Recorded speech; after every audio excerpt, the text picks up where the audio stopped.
What is going on, everybody? This is Mike from The Last Corvette, and today we're doing a DIY video.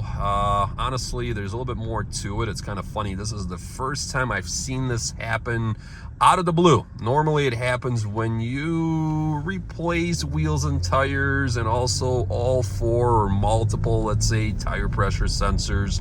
But anyway, let's start with a video. So this is a Cadillac XT5.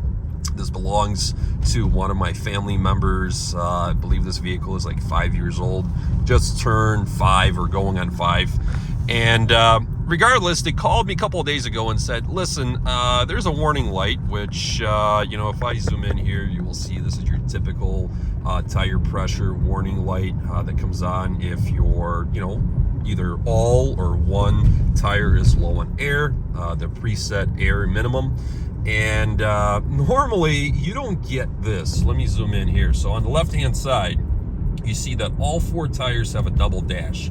And what that basically means is none of the tire sensors, the pressure sensors, are reporting out back to the vehicle the actual tire pressure. This never happens unless it's self-inflicted or somebody does something either with a scan tool or in this case, you can actually do it through the steering wheel and kind of put yourself in this position. And it's not as easy as just pushing a bunch of buttons on the steering wheel or somewhere on the screen. You actually need a tool. And I'm doing this actually live right now. I'm driving to borrow a tool for a couple of minutes from one of my best friends. He used to be a GM tech.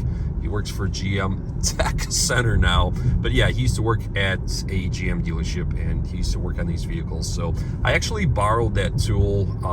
Essentially what that is a GM specific tire pressure sensor tool that resets and calibrates the tire pressure sensors back to the vehicle.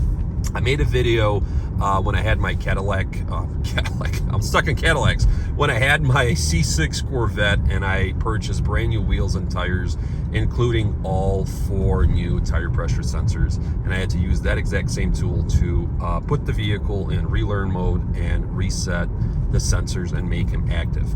So anyway, most of the time, if one or two sensors decide to be somewhat flaky, a lot of times it's just either A, the sensor goes out, something breaks in it internally, but most of the time, the default mode is a low battery or a dead battery. And when you have low batteries, this will be an intermittent problem where you'll get this light and you will also go into your tire pressure setting screen and you will see that one out of the four tires or maybe two out of the four tires have the dashes. And then as you're driving around or if the weather warms up, the pressure will come back up. And I always tell people if your vehicle is starting to, kind of show you signs of low battery condition within your tire pressure sensors, it's time to replace all four, because if you replace one, the second, third, and fourth one will go eventually. But anyway, this is not it. This is a newer vehicle, and no, the tire pressure is just not reading altogether. It's not like, yes, it's cold out, your tire pressure drops when it's cold out, and then we're sitting at 18-20 psi. That's not the case. It's not reading anything. So on these Cadillacs, you have a center screen, shows your speed and various other settings, and then you got two outer screens in the main cluster. And essentially, they can show the same information. In this case, this vehicle is set up where the left side currently shows your tire pressure settings or your tire pressure readout. And if you look on the steering wheel, you have a select button, up, down, left, right? So we're gonna go and we're gonna highlight our tire pressure setting screen. If you don't see it, right, if you have something else set, then just go up and down with the arrows until you find it, okay? And once you find it, okay, you're gonna leave your vehicle running. It's gonna be in park. And then you're going to hold your select button until the vehicle beeps, and you will see a message displayed that the vehicle is in a learning mode for your tire pressure system. And essentially, if you do that, you're running a risk by accident. And that's theory number one. You're running a risk that you could essentially erase all four sensors, and you will need a tool to reset and relearn these sensors. Now, the second thing that happened to this vehicle, and I believe that could be a part of it, is this vehicle did have a essentially, according to the owner, did have a low tire. They went to a tire store. I don't think this was like a big store like Discount Tire or Bell Tire, more likely a gas station or a mom and pop store, whatever. Regardless, they should have these tools. And they filled up or topped off the tires, and then they rotated the tires. And sometimes under perfect conditions, when you rotate the tires, you will get this exact same thing, because now you're switching the sensors. Because when you program the sensors, I will have a picture and a link in this video to the actual GM specific essentially scan tool or tire pressure learn tool. But you start in sequence. You do your driver's side front tire first, passenger front, then you go to the passenger rear, and then you finish off with your driver's side passenger tire. And every time it teaches or learns your tire pressure sensor, it will honk the horn. And when you do your last tire, which will be always the driver's side rear, it will actually honk twice and let you know that the tire sensors are now synced back to the vehicle. So anyway, I'm pulling in.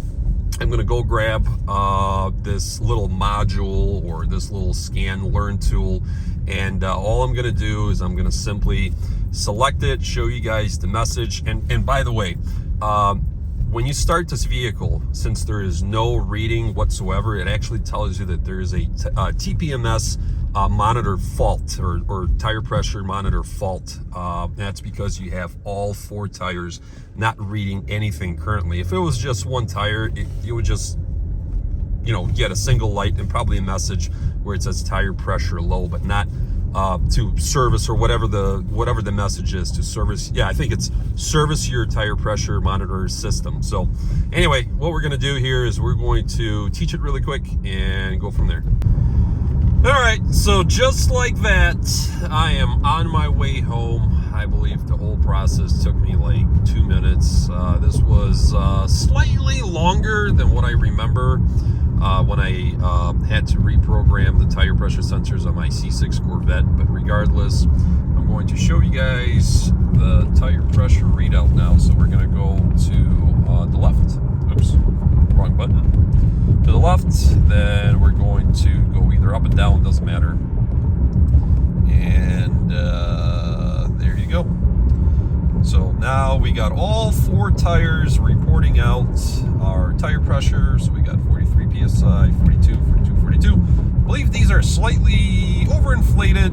I'm not sure, but you know what? It's fine because it is winter time, and you know, it's better to have slightly overinflated tires than underinflated tires, because you will get a little light again once it drops below your min setting, which is set by the manufacturer. But anyway, yeah, so the light is also off, and now I'm going to go back. Actually, no, I'm going to go and reset it to where it belongs here, which is, I believe, the speed limit. Yep, just like that. All right. So let me zoom back out. So, you know, I always say this, it's best to have somebody with tools or to have your own tools. You know, for me, it doesn't make any sense. I remember when I had my C6 Corvette, you know, I keep forgetting that one of my best friends used to be a GM tech for many, many years. And he pretty much has every single tool GM specific and non-GM specific. He doesn't do it anymore. He works at a different level within GM now. But I remember, you know, looking at these tire pressure teach tools or learn tools, sync tools, whatever you want to call them. And I don't know, they're like 60, 80, whatever dollars they are, I forget now. And then I sent him a text message. He goes, yeah, I got one. So anyway, it wasn't like being used or anything. So I remember back then I had to put a brand new 9-volt battery in it, and it's still the same battery.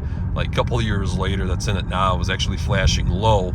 I even thought about bringing a spare 9-volt just in case. But anyway, it's all set. But as far as the procedure goes, like I said, you just highlight your tire pressure menu or the screen, the readout. You hold your select button, until the vehicle essentially honks the horn once or beeps at you.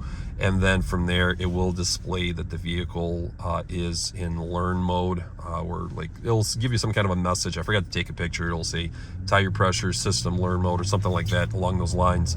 And then yes, you will start with a driver's side front, move to your driver's side front, then you will move to your front passenger tire, then rear passenger tire, and then you will end the sequence with your driver's side rear tire. So every time you teach a tire, so let's say you start with the front, driver's side front, right? First of all, this little module does have a little stubby antenna.